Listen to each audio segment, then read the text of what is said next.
Amigos del Jurista Informa, tengo el gusto de platicar el día de hoy con el maestro Eliseo Muñoz Mena, que es catedrático de la Facultad de Derecho de la Universidad Autónoma de Chiapas.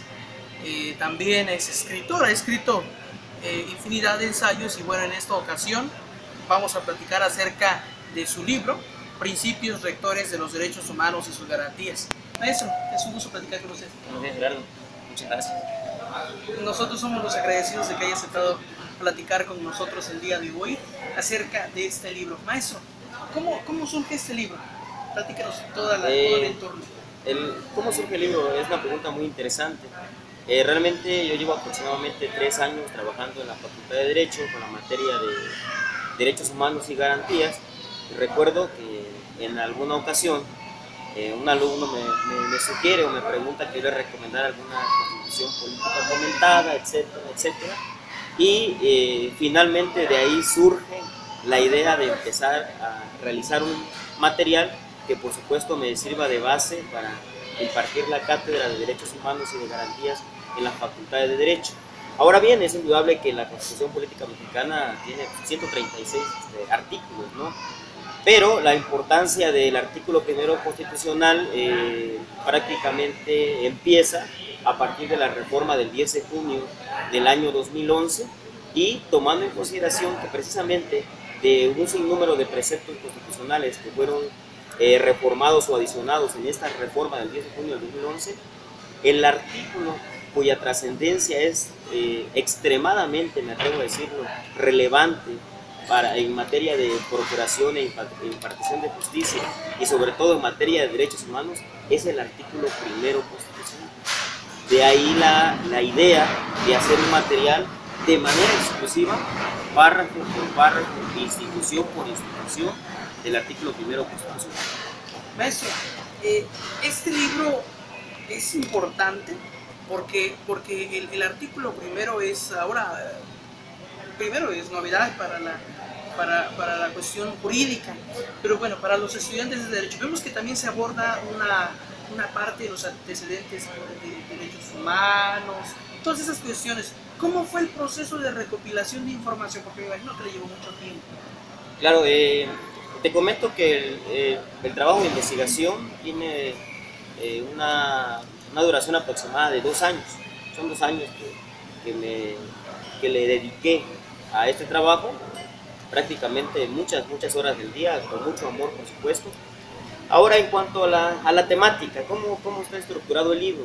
El libro, partiendo de la idea de que el artículo primero constitucional consagra las instituciones más importantes en torno a los derechos humanos y en torno a las garantías, con posterioridad a esta reforma del 10 de junio de 2011, parto en un primer capítulo sobre un referente histórico de los derechos humanos, es decir, cuándo se empieza a hablar de los derechos humanos en México de manera formal y de manera material, con la inclusión de la Comisión Nacional de los Derechos Humanos y de las comisiones estatales de los derechos humanos, por una parte, pero también en ese primer capítulo abordo temas relacionados con el sistema interamericano de los derechos humanos, tomando en consideración que nosotros pertenecemos a ese sistema regional de derechos humanos y que en la actualidad, y precisamente derivado de esta reforma constitucional, la Comisión Interamericana de los Derechos Humanos y la Corte Interamericana de los Derechos Humanos pues son 2 órganos internacionales de una importancia valiosa en nuestra materia. Sobre todo, ¿por qué? Porque en el artículo primero constitucional la fuente de los derechos humanos se ha ampliado ya no solo a los derechos humanos que están reconocidos en nuestro texto constitucional, sino también los que están reconocidos en los tratados internacionales. Y es ahí, en ese punto, donde cobra importancia la Comisión Interamericana de los Derechos Humanos y la Corte Interamericana de los Derechos Humanos. Maestro, eso en cuanto al capítulo primero. El estudiante de Derecho puede entonces ahí consultar sus dudas sobre derechos humanos y bueno, enfocados desde luego en el artículo primero de nuestra Constitución, ¿no? Específicamente para la licenciatura en Derecho de la Facultad de Derecho de la UNACH, ¿en qué semestres este libro puede ser utilizado para consulta para el estudiante? Ok, mire, fíjate que vale la pena comentar que si bien es cierto el proyecto original estaba diseñado para alumnos de licenciatura en Derecho, con los cuales yo trabajo en sexto semestre, valdría la pena acotar de que con motivo del trabajo de investigación muy exhaustivo que se realizó, y yéndome a temas de etimológicos, jurisprudencia de la Corte Interamericana, jurisprudencia de la Suprema Corte de Justicia de la Nación, doctrina, está avalada con doctrina de reconocidos juristas de la República Mexicana. Me atrevería a decir que, si bien es cierto, es un libro que por supuesto está diseñado para alumnos de licenciatura prácticamente en cualquier semestre, porque se encuentra toda la base filosófica, la base jurídica de esta nueva corriente de derechos humanos, por una parte, cabe aclarar, y por otra de garantías. Tradicionalmente había una especie de confusión, tal vez doctrinal, en cuanto a denominarle a lo que actualmente son derechos humanos como garantías individuales. Esa errónea, tal vez, concepción, pero que por supuesto en su momento tuvo importancia, porque la doctrina de las garantías individuales subsistió por muchísimos años, ha dado paso a esta nueva corriente de derechos humanos y de garantía. Pero te insisto, finalmente, una vez terminada la obra y valorado todo el soporte doctrinal, jurisprudencial que conlleva la elaboración del libro, yo me atrevería a decir que prácticamente es un libro que puede ser consultado desde una persona que no es inclusive abogado, que puede ser de otra profesión, pero que esté interesada en el tema, como por supuesto también alumnos de la licenciatura en Derecho y sin lugar a dudas también abogados o profesionistas, porque en el libro se incluyen instituciones como el control convencional de jus ex officio, como la interpretación conforme, como el principio pro persona, las obligaciones que tiene el Estado ya en la actualidad de promover, de respetar, de proteger y de garantizar esta nueva cultura de los derechos humanos, e inclusive estas obligaciones que tiene el Estado deberá ya ajustarlo a una serie de principios que se encuentran debidamente plasmados en la obra, como son los principios de universalidad, de interdependencia, de indivisibilidad y de progresividad, entre otros. Entonces, sí me atrevo con mucha responsabilidad, por supuesto, asumir el hecho de que es una obra que puede ser consultada por cualquier persona, abogado, no abogado, e inclusive para alumnos de maestría, me atrevería a afirmar ello, y por qué no, de lo que el soporte que contiene esta obra es bastante sólido. Son dos años de investigación que sustentan la obra. También, como lo estamos platicando, en el capitulado de este libro hay un análisis párrafo por párrafo del primer artículo de la Constitución.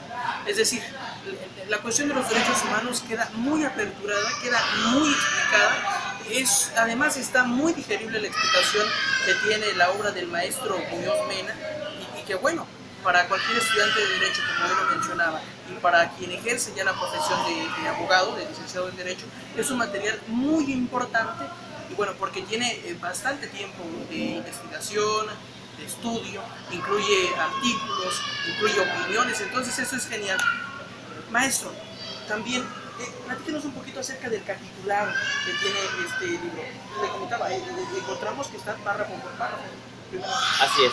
Miren, en tal sentido, les comentaba hace un momento que en el capítulo primero se hacen notas introductorias en torno a los derechos humanos en el Estado mexicano y tópicos muy específicos en torno al sistema interamericano de los derechos humanos, el papel que juega la Comisión Interamericana de los Derechos Humanos y la Corte Interamericana de los Derechos Humanos, y así también inclusive se hace en el primer capítulo un análisis general de los otros preceptos y otros temas relacionados con la reforma en materia de derechos humanos que fueron motivo de esta reforma constitucional del 10 de junio del 2011. Prácticamente una remembranza muy general, pero que de cierta manera también le da la pauta para que pues, el público sepa, al menos en ese primer capítulo de manera general, cuáles son los tópicos que fueron objeto de la reforma constitucional del 10 de junio del 2011. En lo que hace al capítulo segundo, En ese capítulo hago alusión a algún análisis del párrafo primero de la Constitución.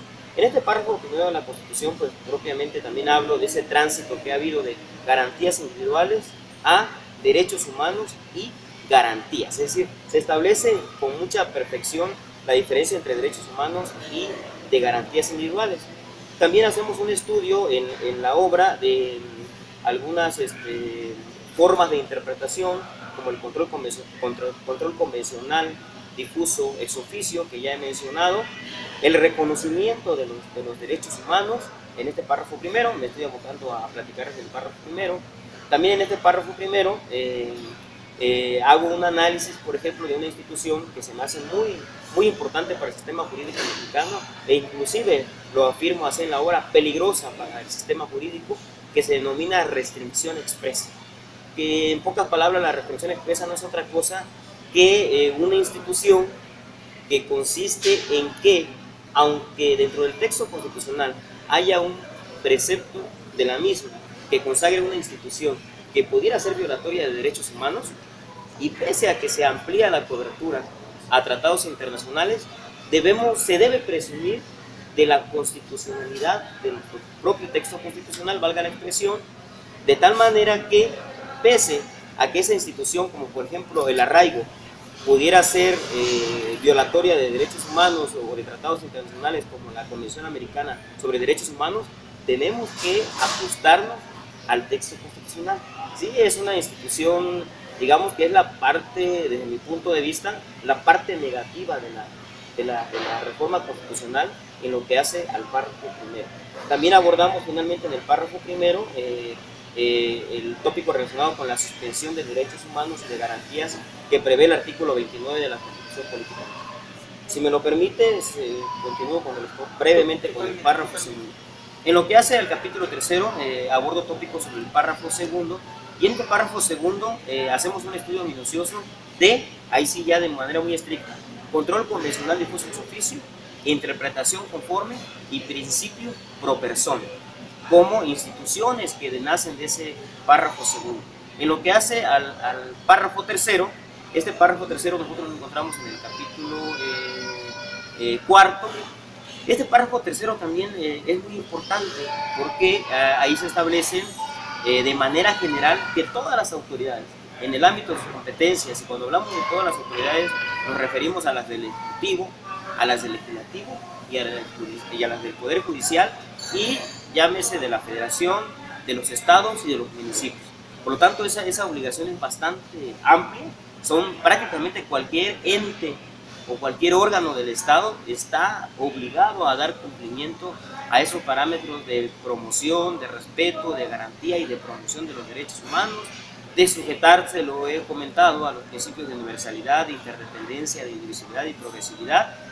Y también se incluye otra parte muy importante para el sistema jurídico mexicano, que es la obligación que tienen también las autoridades de prevenir, de investigar, de sancionar y de ordenar la reparación cuando haya violación a derechos humanos.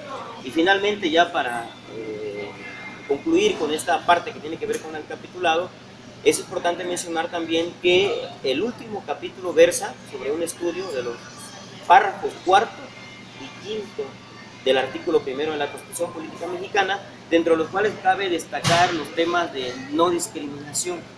En esta reforma constitucional se adiciona el hecho de que está prohibido actos de discriminación con motivo de preferencia sexual, que es un tema en la actualidad bastante controvertido, está sobre la mesa de debates de muchas instituciones en materia de derechos humanos, sobre todo por el tema del matrimonio igualitario, ¿no?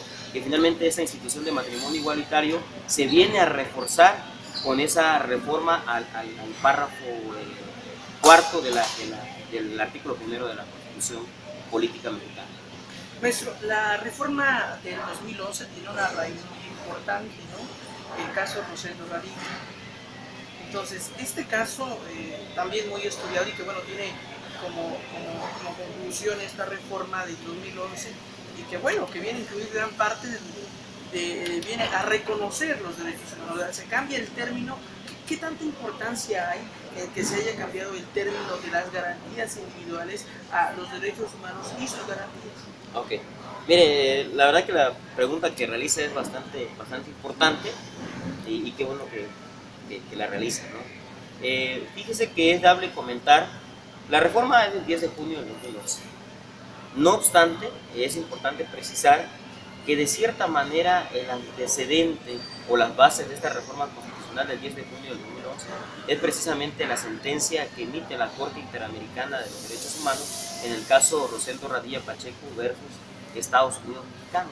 Porque precisamente en esta sentencia, que no soy muy bueno para las fechas, lo admito, más o menos en 2009 se dicta la sentencia, que luego es motivo de una interpretación por parte de la Suprema Corte de Justicia de la Nación en el expediente varios 912/2010, y es precisamente que derivado del análisis que hace la Suprema Corte de Justicia de la Nación de la sentencia emitida por la Corte Interamericana de Derechos Humanos en el caso Rosendo Radilla Pacheco, es donde finalmente la Suprema Corte de Justicia de la Nación acentúa y le da importancia a algunas de las instituciones que nosotros tenemos en el párrafo primero de la Constitución Política Mexicana. ¿Cuáles son estas instituciones?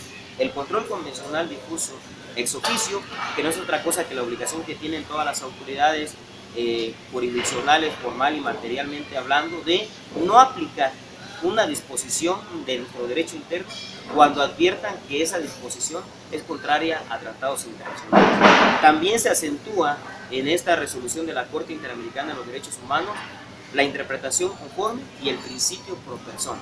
Me atrevería a decir que esa es la importancia que tiene la sentencia del caso Rosendo Radilla Pacheco, que por supuesto tiene dentro del libro un apartado especial como un antecedente y un fundamento material, legal y filosófico del derecho internacional de los derechos humanos en esta reforma constitucional que forma parte del objetivo de este trabajo. Bien, maestro, en el apartado de los agradecimientos, quisiéramos que usted nos platique, bueno, a quiénes está dedicada esta obra, y bueno, por qué usted decide en este texto mencionarlos a ellos a forma de agradecimiento y de reconocimiento por del modo que hayan influido para la realización de este material, que es útil para todo aquel que quiera saber de derechos humanos y por supuesto conocerlo de manera detallada, a fondo, escrita de manera sencilla, para que pueda ser muy digerido. Bien, gracias por la pregunta. Sí, en efecto, nosotros observamos en la parte de los agradecimientos, pues en primer lugar, considero que en todo momento uno tiene que agradecerle a Dios las bendiciones que les confiere a uno, sobre todo en dar la fortaleza para realizar este tipo de trabajo, que realmente no es nada fácil, es una tarea bastante difícil, bastante complicada, porque implica muchos retos e implica mucha responsabilidad. Dentro de los agradecimientos, en el apartado de agradecimientos, menciono, le decía primeramente a Dios por esa bendición que me da, y a una serie de amigos que me apoyaron en el desarrollo del trabajo. En este sentido, el doctor Ulises Cuello Nuño, que fue actualmente magistrado del Tribunal Constitucional, inclusive ex director de la Facultad de Derecho, y a quien le debo también mi estancia en la Facultad de Derecho, quien se atrevió a darme parte de su valioso tiempo para la elaboración del trabajo.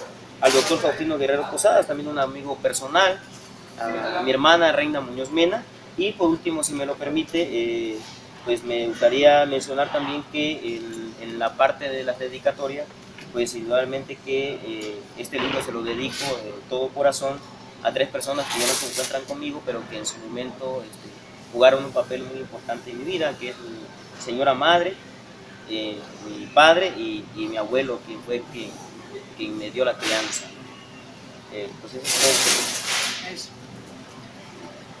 Sin lugar a dudas, es un material muy bueno, lo recomendamos mucho. Y bueno, ¿dónde podemos adquirir el libro, maestro? Ok, a esa parte ya está mejor. Habría que considerar que las obras las pueden prácticamente adquirir directamente con su servidor. Mi teléfono es muy accesible, 967-102-0257, con la llamada telefónica, un WhatsApp, inmediatamente procederemos a entregarle, ¿no?